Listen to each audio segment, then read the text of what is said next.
The stage from Cheyenne pulled into Sweetwater Crossing on a Tuesday afternoon in April, 6 days behind schedule, and the first thing Hannah Pierce did when the door opened was apologize for her appearance, before anyone had a chance to react to it. She said, "I know I am not what the letter described. There was a washout on the Laramie Road, and I have been in this dress for 11 days, and I would like to explain, if someone will let me, before any decisions are made." Daniel Tanner stood at the edge of the platform with his hat in his hands, and he looked at the woman climbing down from the stage. And for a moment he did not say anything at all. The hem of her traveling dress was torn through at the side seam, mud-stained to the knee, and one of her boots had a sole that had separated and been tied back on with what looked like a strip of cloth from a petticoat. Her trunk, when the driver set it down, had a broken strap and had clearly been dropped at least once. She was 31 years old, with brown hair coming loose from its pins, and she stood very straight despite all of it. The way a person stands when standing straight is the only thing left that they can control. Daniel had been told, in 3 letters exchanged over 2 months with a placement agency in Cheyenne, that Hannah Pierce was a capable woman of good character, recently widowed, seeking a fresh situation in the territory. He had not been told what 11 days on a delayed stage with a washed-out road would do to a person's appearance, because nobody writes that in a letter, and he had not thought to ask. What I want you to notice, before anything else happens, is what Daniel did next. He did not say anything about the dress. He did not comment on the trunk or the boot. He looked at her for a moment longer, and then he said, "You've had a hard road. Let's get you somewhere warm before we talk about anything else." That was all. It was not much, but it was the right amount, and Hannah, who had been bracing for something else entirely, felt something in her chest loosen slightly for the first time in 11 days.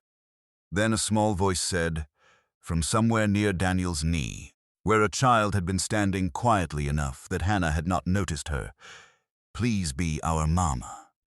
The girl was perhaps 6 years old, in a faded blue pinafore, with the particular steady gaze of a child who has learned to watch adults carefully because adults are where information comes from. She had said it simply, the way children say things, without any sense that it might be too much or too soon. She had been told a new mother might be coming. She had been waiting at the gate for an hour, and here was a woman in rags who looked tired and kind, and the girl had said the things she had been holding since breakfast. Daniel went very still. Hannah looked down at the child, and I will tell you now because it matters for everything that follows. Neither of the adults knew, in that moment, what to do with what the girl had just said out loud, in front of both of them, before either of them had said a single word to each other, beyond a greeting. I have looked at the Wyoming Territory stage schedules from the spring of 1883, held in the Territorial Archive in Cheyenne, and a 6-day delay on the Laramie Road was not unusual for that season. The spring melt turned sections of the road into something closer to a riverbed than a road, and stages that were supposed to take 4 days routinely took 8 or 9. What this meant practically, for a woman traveling alone with a single trunk and a limited amount of money set aside for meals along the route, was that she ran out of clean clothes by day 4, ran low on money by day 7, and arrived by day 11, looking exactly like what 11 days of that journey would produce. Hannah Pierce had been a school teacher in Ohio before her husband died of fever in 1881. She had taught for 6 years before marrying, and had gone back to it for 2 years after, in the same small town, in the same schoolhouse, surrounded by people who had known her as a wife, and now knew her as a widow, and treated her with the particular gentle distance that small towns reserve for women whose situation has changed in a way nobody quite knows how to discuss. She had answered the placement notice in a Cincinnati paper in January. The notice had been placed by Daniel Tanner, a rancher in Wyoming Territory with 2 children, a girl of 6 and a boy of 9. whose wife had died of childbed fever the previous autumn along with the infant she had been carrying. The notice did not say all of this, it said. Rancher, 2 children, seeking capable woman for marriage and household management, character references required. Hannah had written back. Daniel had written back. 3 letters each, over 2 months, careful and a little formal, the way letters are between 2 people who are deciding something large based on paper and handwriting, and the small things a person reveals without meaning to. What Hannah had learned from the letters. Daniel Tanner ran 400 acres with cattle and a small herd of horses. His daughter was named Lucy, and his son was named Thomas. He wrote plainly, without much ornament, and he had mentioned in his second letter that Lucy had been asking when the new mother was coming, which Daniel had not quite known how to answer, and he had thought Hannah should know that the children were aware of the arrangement and had opinions about it. What Daniel had learned from the letters. Hannah had taught school for 8 years total. She had no children of her own. She described herself as practical and said she did not need things to be easy, only honest. She had asked, in her first letter, what the children liked, which Daniel had not expected anyone to ask, and he had written back a longer answer than he had intended to about Lucy's drawings and Thomas's habit of naming the barn cats after territorial governors. Neither of them had described what they looked like. Neither of them had asked. This was not unusual for arrangements of this kind, and it was not, in itself, a problem. The problem, if there was one, was that Daniel had formed a picture in his mind anyway, the way people do, made of nothing but the careful handwriting and the practical sentences. And the picture had not included mud, or a torn hem, or 11 days of a journey that had clearly taken something out of her that would need replacing. Lucy Tanner had formed a picture too. Lucy's picture had nothing to do with appearance at all. Lucy's picture was built entirely from one sentence in her father's second letter, which he had read aloud to her because she had asked what the new lady said. The sentence was, "She asked what you like." Lucy had turned this over for 2 months.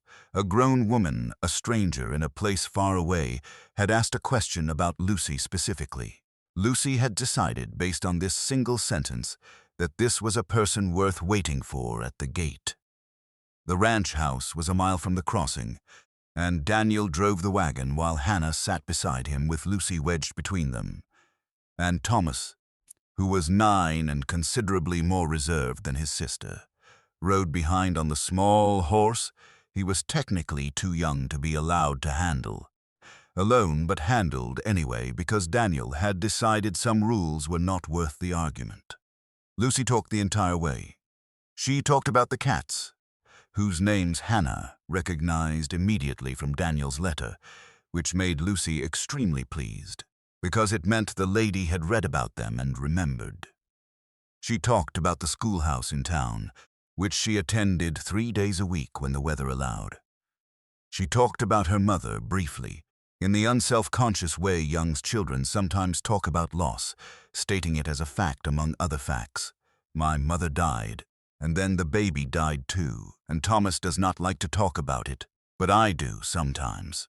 Hannah listened to all of this with the particular attentiveness of a former schoolteacher who has spent years learning that children say the most important things sideways, embedded in chatter about cats and schoolhouses, and that the right response is not to seize on the important thing, but to receive it at the same volume as everything else, so the child knows it was heard without being made to feel that they handed over something too large.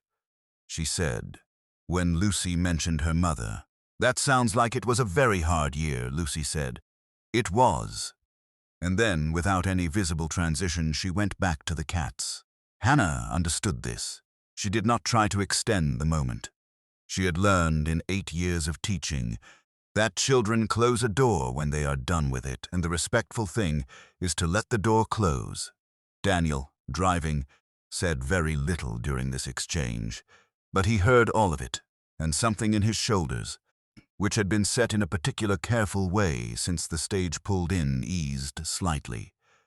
At the house, Daniel showed Hannah to the room that had been prepared for her, which was clean and simple, and had, on the small dresser, a jar with a few early wildflowers in it that had clearly been picked and arranged by a child, because the arrangement had the slightly chaotic abundance of someone who had picked every flower they could reach rather than a careful few. Hannah looked at the flowers for a moment. Then she said, "Did you do this, Lucy?" Lucy, hovering in the doorway, nodded. Hannah said, "Thank you. They're lovely." Lucy beamed and ran off to find Thomas to report, presumably, on the success of the flowers. That evening, after the children were in bed, Hannah asked Daniel if she might use the kitchen for an hour before retiring. He said of course, and asked if she needed anything. She said, "Just a needle and thread if you have them, and maybe a lamp." She spent the hour mending her dress. Not the traveling dress she had arrived in, which was beyond an evening's repair, but a second dress from her trunk, the better of the two she had brought, which had torn at the shoulder seams, somewhere on day 9 of the journey when her trunk had shifted against her in the stage. She mended it carefully, by lamplight, at the kitchen table, and Daniel, who had come back into the kitchen for a glass of water and stayed longer than the water required, watched her work for a while without saying much. He said, eventually, "You don't have to do that tonight," she said. "I know. But I would like to look like myself tomorrow. Today I looked like 11 days on a stage. Tomorrow I would like to look like a person who is choosing to be here, because I am, and I would like that to be visible." Daniel was quiet for a moment. He said, "For what it's worth, you didn't need to apologize at the platform. About the dress." Hannah said without looking up from her sewing, "I know I didn't need to. I wanted to, before anyone had to be polite about it. It's easier that way, for me, I mean." "Not for you," Daniel said. "I understand that." And he did more than she perhaps expected, because he had spent the last 6 months being careful about his own grief in front of people who wanted to be polite about it, and he recognized the impulse. He sat with her for a while as she finished the seam. Neither of them said very much else. The lamp burned low. The house was quiet in the particular way. A house is quiet when there are sleeping children in it, and the day has been longer than expected for everyone.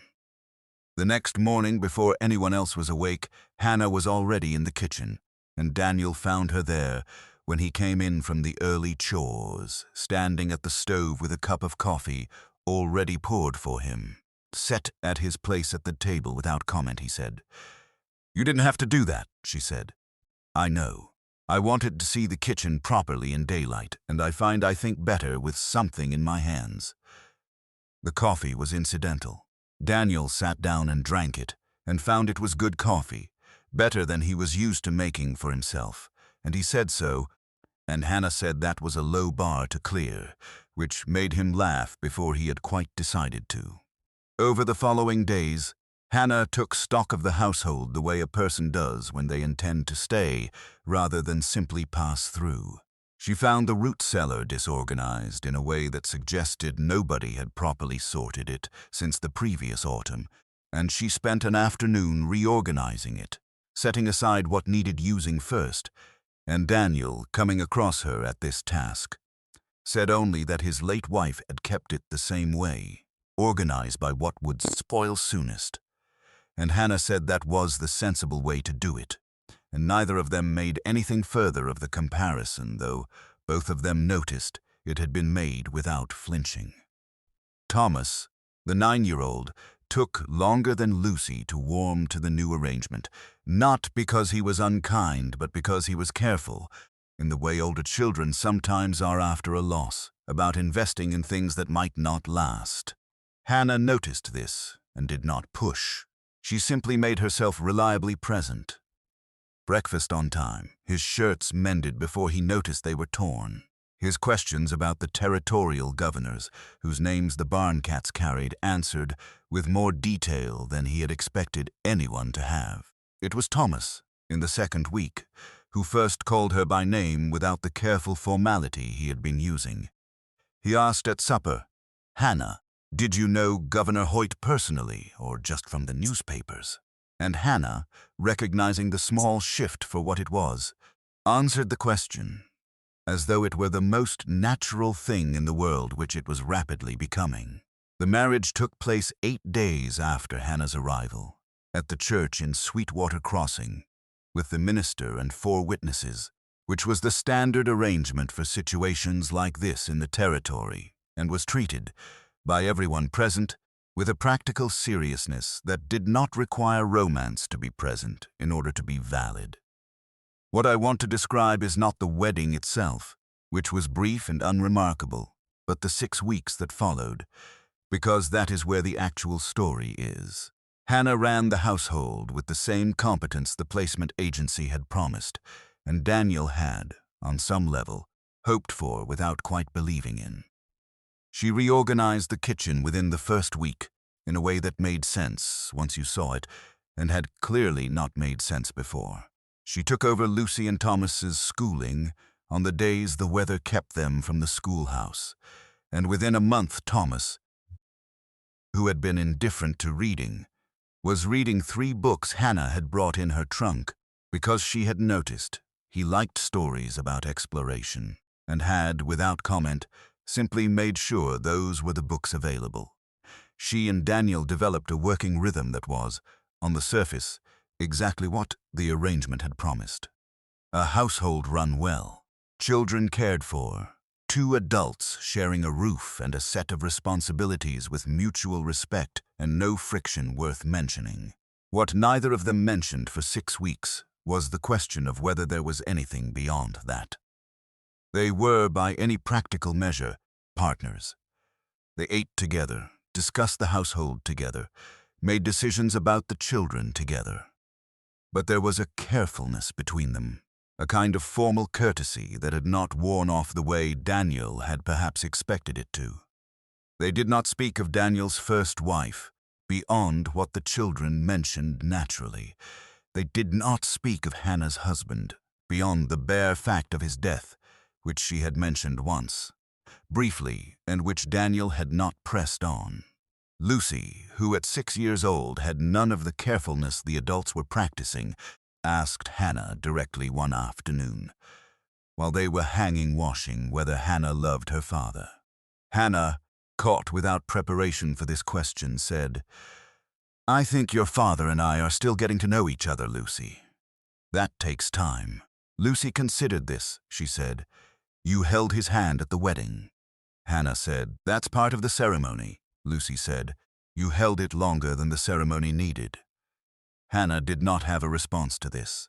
She finished hanging the washing in silence, and that evening, at dinner, she found herself watching Daniel in a way she had been trying not to. The way he listened when Thomas explained something at length about the horses, with complete attention and no impatience. The way he had, the previous week, noticed before anyone said anything that Lucy's shoes had worn through at the toe and had simply gone to town the next day and come back with new ones without making it into anything. She thought about Lucy's observation. She had held his hand longer than the ceremony needed. She had not noticed herself doing it at the time. It was a Thursday evening in late May, 6 weeks after Hannah's arrival, and the pattern repeated itself almost exactly. The children asleep, Hannah at the kitchen table with sewing, this time mending one of Thomas's shirts rather than her own dress, and Daniel coming in for water and staying. He sat down across from her, as he had taken to doing most evenings by now, and for a while neither of them spoke. The lamp was low. Outside, the spring night was doing the things spring nights do in Wyoming, which involved a wind that never fully stopped, and the occasional sound of cattle settling somewhere in the dark.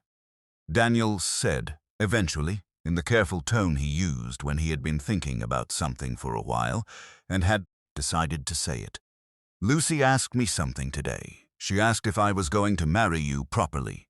I told her we already had. She said that wasn't what she meant." Hannah's hands went still on the sewing. She did not look up immediately. She said, "What did you tell her?" Daniel said, "I told her I'd have to ask you about that. because it wasn't only my answer to give. Hannah set the sewing down.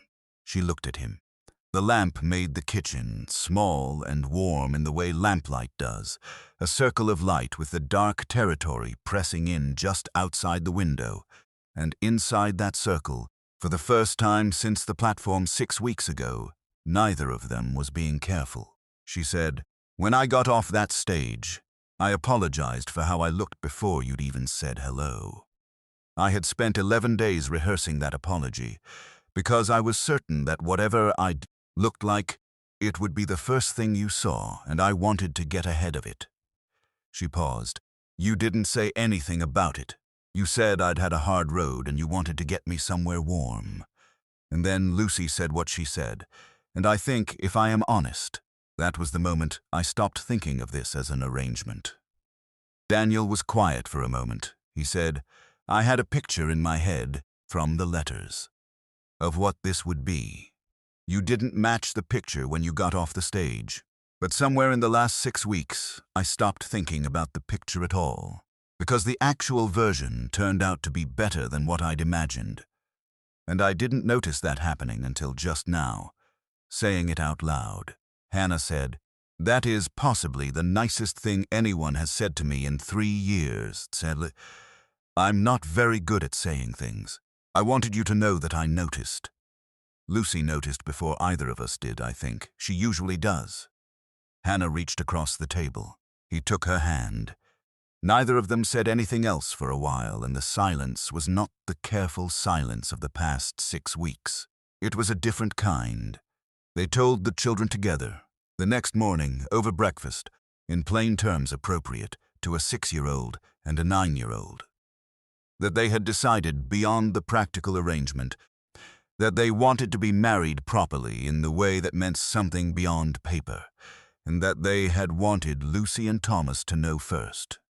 Thomas, who was 9 and had been quietly observing the household dynamics with more attention than anyone realized, said, "I figured that already," which made Daniel laugh, properly, in a way Hannah had not heard before. Lucy looked between the two of them for a moment. Then she said, "Does this mean you're really my mama now? Not just staying?" Hannah came around the table and knelt down, so she was at Lucy's eye level. She said, "Yes, Lucy, I'm really your mama now. I think honestly I have been for a little while. But yes, now it's official too." Lucy threw her arms around Hannah's neck, and Hannah held her, and over Lucy's shoulder she looked at Daniel, who was watching with an expression she had not seen on him before, something unguarded that he usually kept carefully put away. The mended blue dress hung in Hannah's wardrobe for the rest of her life. She wore it often in the early years, until it finally wore through beyond mending in a way that even her careful needlework could not address. When Lucy, years later, asked why her mother kept a dress that was clearly too worn to wear anymore, Hannah told her it was the dress she had been wearing when someone first called her mama. And some things you keep not because you need them, but because of what they remind you happened.